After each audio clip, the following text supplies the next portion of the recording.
Hello and welcome. This is Amanda, the Nerdy Krafter, and I think I saved the best for last. I don't know what order I'm going to be posting my videos in, but this is from the Trinity Stamps latest release coming out here shortly, and this is I Love You to the Moon and Back. It is a gorgeous stamp. When I first saw it, I thought it was a full-size card, but now that I see it in this smaller 3x4, let's see, it is a 3 by 4-inch stamp.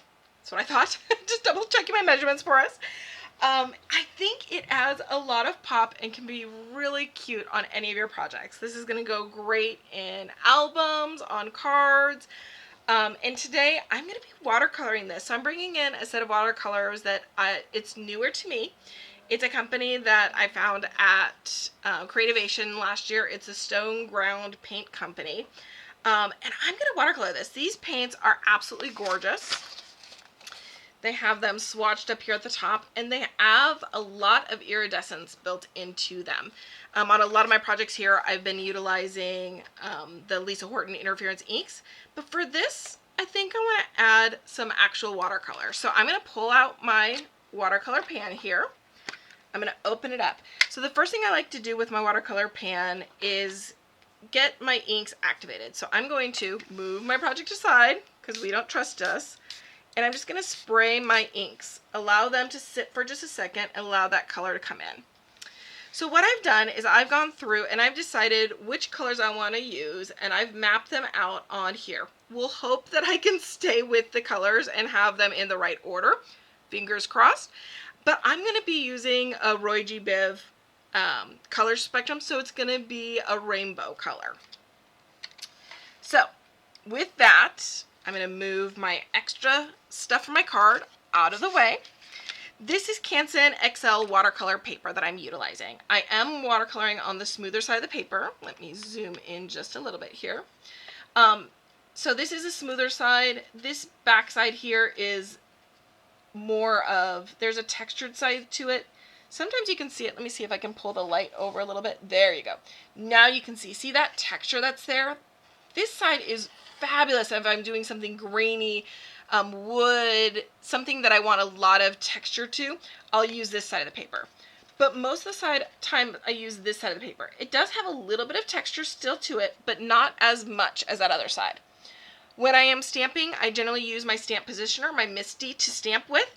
And the reason why I do that is because there is texture to the watercolor paper, and that does generally require me to stamp it more than once.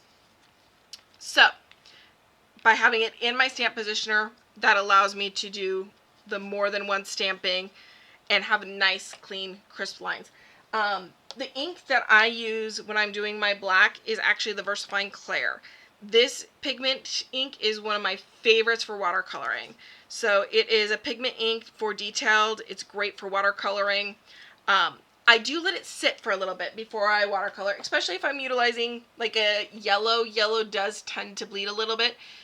You can emboss this. I don't. I'm generally a quick, fast crafter, so I don't generally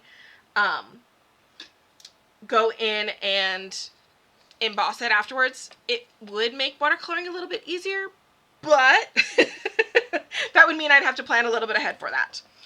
All right, so let's go ahead and get started. So I'm going to start with my red spectrum of these colors. So I don't per se have a red, but I have like these pinky orange colors leading up into this. So I'm going to start here. This one is Lullaby Rose. I'm going to dip my brush in, pinch it off. This brush I've been utilizing, so it should not be need to be reactivated, but now I pick up a little bit of that color. I may come in and just tap a little bit of that color off on a scratch piece of watercolor paper just so I can see the consistency of it. And I'm going to come in and do my I and my L in this color. So I'm just going to tap in the color. It's a very beautiful, it's like a rose gold pinky color. Trying to stay in the lines. I did go out of the line just a little bit, so I'm going to grab my number 1 brush. And as I'm talking about heat embossing, that would have helped me stay in the line. Do as I say, not as I do. And again, just give that another tap. I may switch over to my number 1 brush for these smaller elements, and then these bigger ones come back in with my number 4. I think that might be a little bit easier. So I'm going to clean off this brush, pinch it off, and I'm going to swap out for my number 1 brush. Pinch that off. And these colors are just, they're like butter. They're absolutely gorgeous. All right, so I've done my 2 elements with the Lulabelle, and I'm going to move over to my Ruby Tuesday. So I have utilized these before, so most of them are swatched. There are a few that are not swatched, so I will swatch them as we are working here. I am going to leave a little highlight on my heart. I do like to leave a little bit area there. I'm going to come in from the other side, pinch off with just some water on my brush, and bring those 2 sides together where there's a little bit of light in there. It's a little bit bigger of an image, allows me to do a little bit of texture on it. Some shading. So both the O and the V are going to be in this Ruby Tuesday color.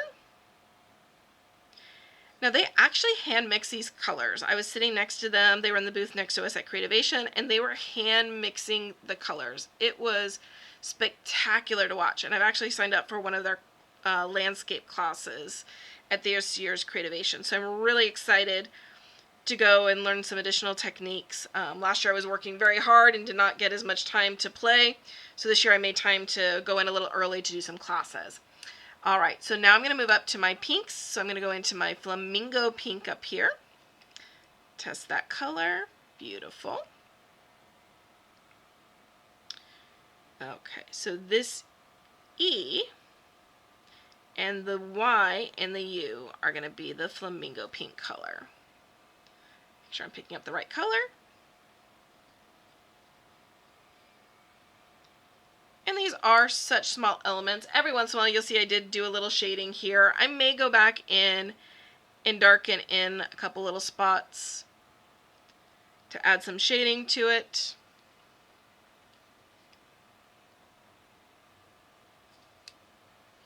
Okay, the U is a little bigger, so I'm going to switch back over to my number 4 brush.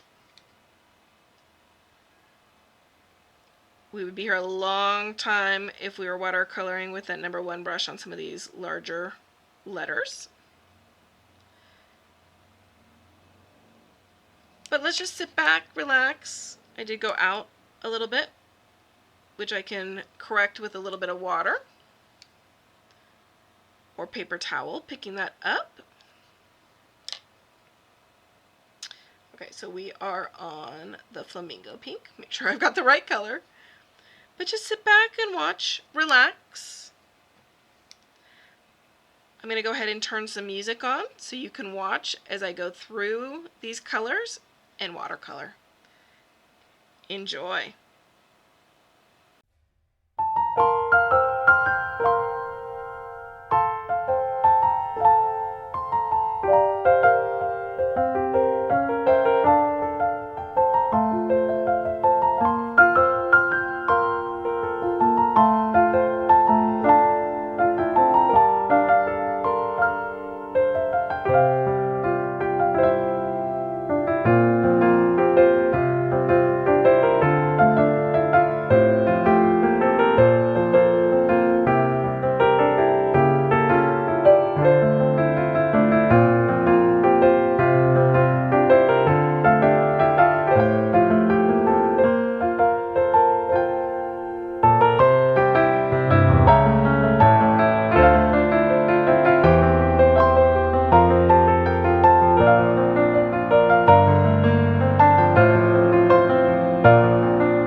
So now I'm coming in with a little bit of wet on wet.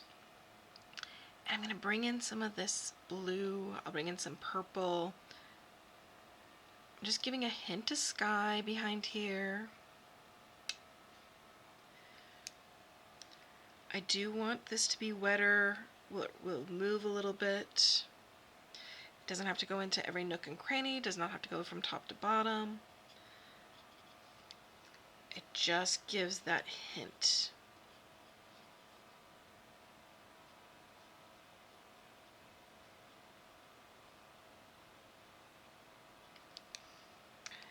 Actually, you know what? I'm going to go ahead and build this out as the shadow around it. So I am going to go in a little deeper than I normally do. It's a little dark. Some water. Move that color around. Push, push, push. Pat, pat, pat.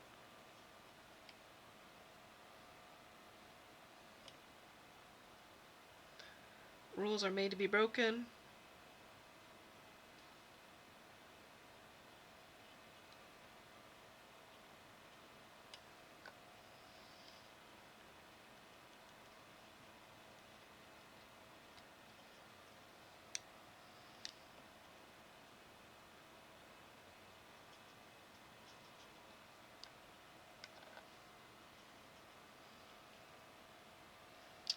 Might come in. I think I'm going to pick a little bit of this up down here at the bottom. Got a little dark. Then I'm going to come in with a little bit of this purple.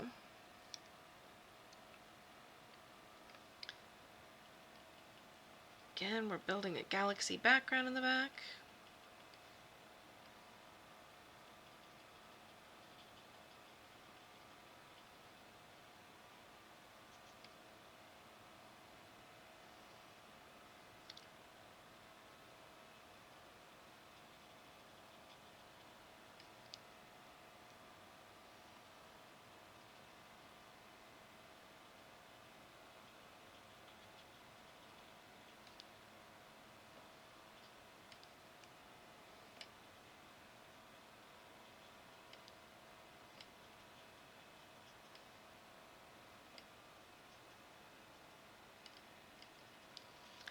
This blue and purple blend so beautifully together.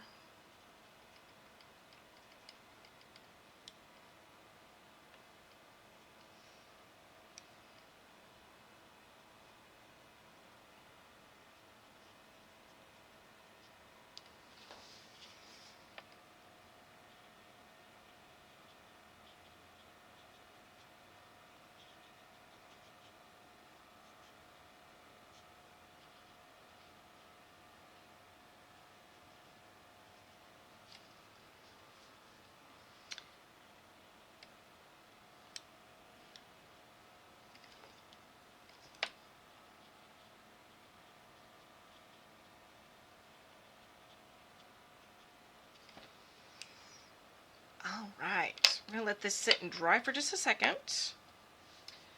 I am going to pull out my Lisa Horton Interference ink.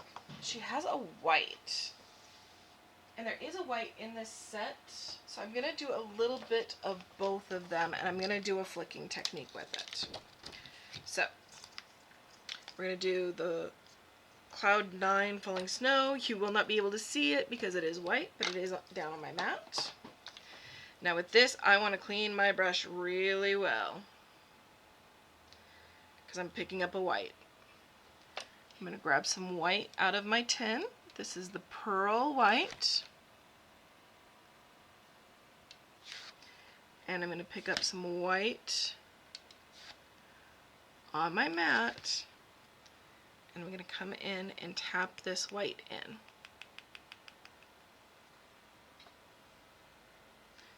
This is going to be super juicy. You can see some white little flecks coming out on my back here.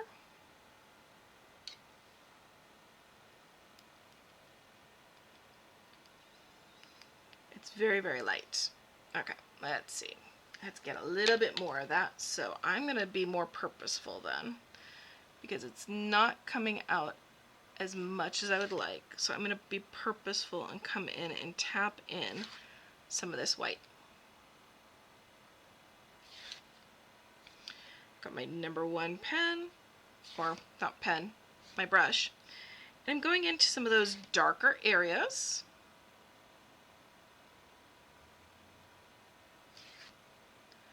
And just adding a little bit of highlight right there to the center of my star. As I'm coming in and looking a little closer, some of that white did come in, but I did want it a little bit darker in certain spots. A little more purposeful.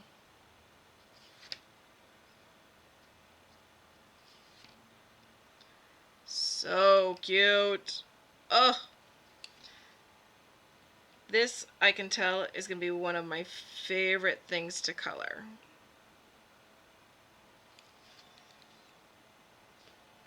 All right, let's clean off that brush. Move our mat out of the way. Take just a second. Spritz my work area here and wipe that down. So I'm going to bring in some black paper, wipe my fingers down. My fingers are all nice and shimmery also. Let's close up our water. Don't accidentally spill that. I'm going to bring in my Catherine Pooler over coffee. And for this one, I'm going to bring back in my mat. And I'm going to use my Trinity brush. This brush is super smooth. It is like just a baby's bum. It is so beautiful. It works great. I always pick up my color and tap it off a little bit on my mat before I start to come in. I do less is more and then darken it up if I need to. Just tip those edges so they don't have as stark of a white on the outside when we layer it up with our black and our holographic. So I do a circular motion from the outside in. I think it's almost time for me to re-ink my over coffee. It is, like I said, one of my favorites. I think I have 3 of them. One on my craft desk, one in my travel case, and then one in my class kit that I teach with, because it is one that I use all of the time.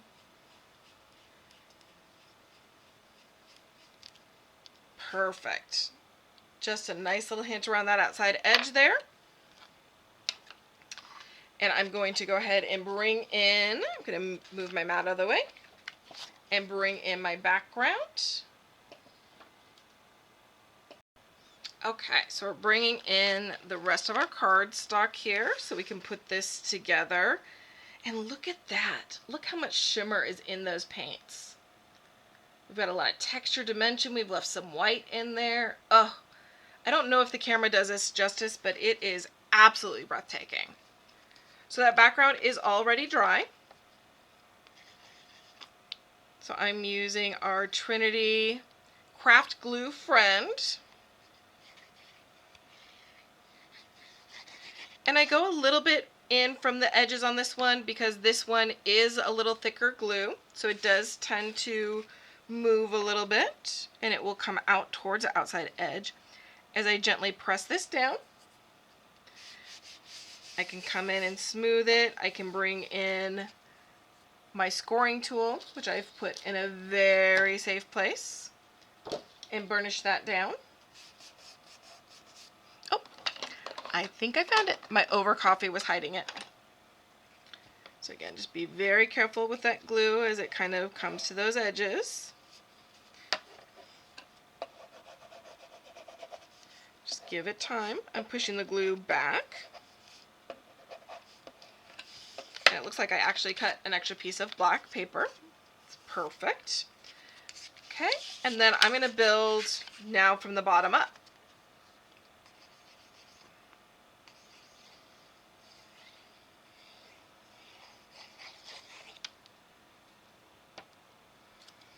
This is going to be a full A2 backing. So I like to stand that up, help line up where we need. If I need to, I can trim off any edges. So I do have a little edge over here on the side, so I can go in with my trimmer and trim that down.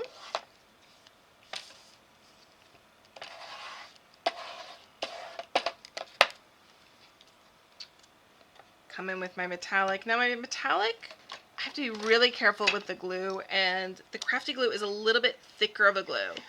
So I'm going to come in with my glue press for this one because it is a thinner bead of glue. And if the glue comes out on metallic, it does show a lot. So we find the best glue that we need for each of our items. Beautiful. Make sure that I'm being very gentle. I don't want to scratch up my holographic paper. I just want to blend that down, let the glue set, and those papers bind together. And then I'm going to come in with this, and actually, I think that double black might actually add a little dimension to that. Without adding foam tape, that will give me a little extra lift and dimension. So we're going to go ahead and use that. We're going to say that that was meant to be. Oop, getting a little low on my glue here. I'm going to add those two pieces together. So this is one of the ways that I can use my scrap cardstock, is gluing sometimes 3 pieces together, especially for sentiments. So when I'm trying to build up sentiments, that is the way that I do it without utilizing foam. I'm going to burnish that glue together, give it just a second to set. Sure the glue's gone out to all the edges, and then I'm going to place that right there in the middle. Oh, this is, like I said, going to be absolutely one of my favorite stamp sets. It is a saying that I say frequently. I've got a couple of posters of it in my house. Light up elements. Ooh, this would be a fun one to add twinkle lights to. The Pear Blossom Press twinkle lights. I can see it now. It's coming to my future. All right, and this card is done. I love you to the moon and back. And check out all of that shine. Well, thank you so much for joining us today. This is the new release from Trinity Stamps. It is the I Love You to the Moon and Back. And we also use the Stone Ground Paint Company's paints today. Thank you, thank you, thank you. I hope you have a wonderful day and come back soon for some fun projects. Talk to you later. Bye.